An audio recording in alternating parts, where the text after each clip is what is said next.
তাকে বঞ্চিত করে মৃত্যুর দিকে ঠেলে দেওয়া হচ্ছে। ডাক্তাররা পরিষ্কারভাবে বলেছে, তাদের বক্তব্য এরা পরিষ্কার হয়েছে, এটা একটি পরিকল্পিত হত্যার দিকে দেশের দিকে ঠেলে দেওয়া হচ্ছে। সুচিন্তিত পরিকল্পিত ভাবে বেগম খালেদা জিয়া দেশের দিকে হত্যার দিকে ঠেলে দেওয়া হচ্ছে। অনেকে শঙ্কা করছেন দেশনেত্রী বেগম খালেদা জিয়ার যে এই 2 বছরে যে অবনতির পিছনে কারণ, সেই কারণের পিছনে অনেকে সন্দেহ করেছে তাকে খাওয়া দাওয়ার মাধ্যমে কোনো কিছু এমন কিছু তাকে দেওয়া হয়েছে যার জন্য তাকে শারীরিক অবস্থা এখানে এসে দাঁড়িয়েছে। এটা হচ্ছে ফ্যাসিস্টের নিয়ম।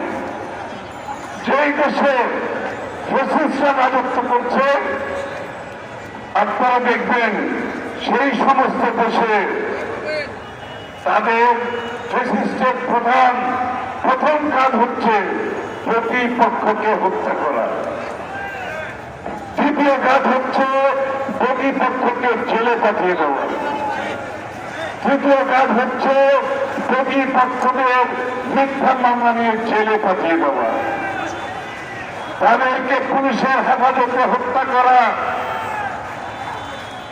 তাদের মিথ্যা মামলা দিয়ে বাড়ি ছাড়া ঘর ছাড়া করা, তাদেরকে রাজনীতির মাঠ থেকে সরিয়ে দেওয়া। বাংলাদেশ আজকে ফ্যাসিস্টের যে সংজ্ঞা, ফ্যাসিস্টের যে টেক্সটবুক সংজ্ঞা, বাংলাদেশ হচ্ছে তার অন্যতম। আজকে এই ফ্যাসিস্ট যতদিন থাকবে আপনারা দেশনেত্রীর মুক্তি, দেশনেত্রীর চিকিৎসা করবার কোন সুযোগ আমরা দেখতে পাচ্ছি না এখানে। তাই আন্দোলন করে দেশনেত্রীকে মুক্ত করতে হবে, চিকিৎসা করতে হবে। আমরা যে রাস্তায় আছি সেই রাস্তায় থেকে দেশনেত্রীকে মুক্ত করতে হবে, সেই রাস্তায় থেকে দেশনেত্রীকে চিকিৎসা দিতে হবে। আর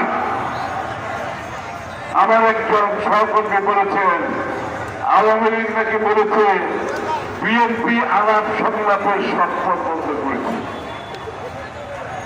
মার্কিন যুক্তরাষ্ট্রের যে ডেলিগেশন আসছে তাদেরকে নাকি বলেছে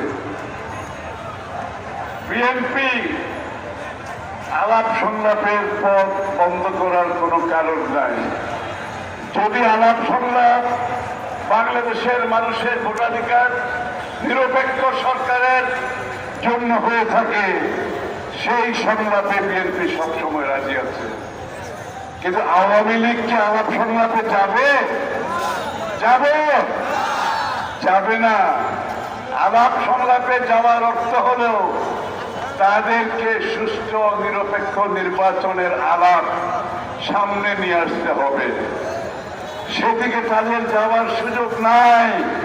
তারা যদি আলাপ সংলাপে যায়, ভোট চুরির প্রকল্প কি হবে? ভোট চুরির একটা বিশাল প্রকল্প করেছে না, এই প্রকল্পের কি হবে? এই প্রকল্পের সাথে যারা জড়িত তাদের কি হবে? সুতরাং এই ভোট চোরদের রক্ষা করার জন্য, এই ভোট চোরদের সাথে নিয়ে চলার জন্য আওয়ামী লীগ জীবনে সংলাপে যাবে না।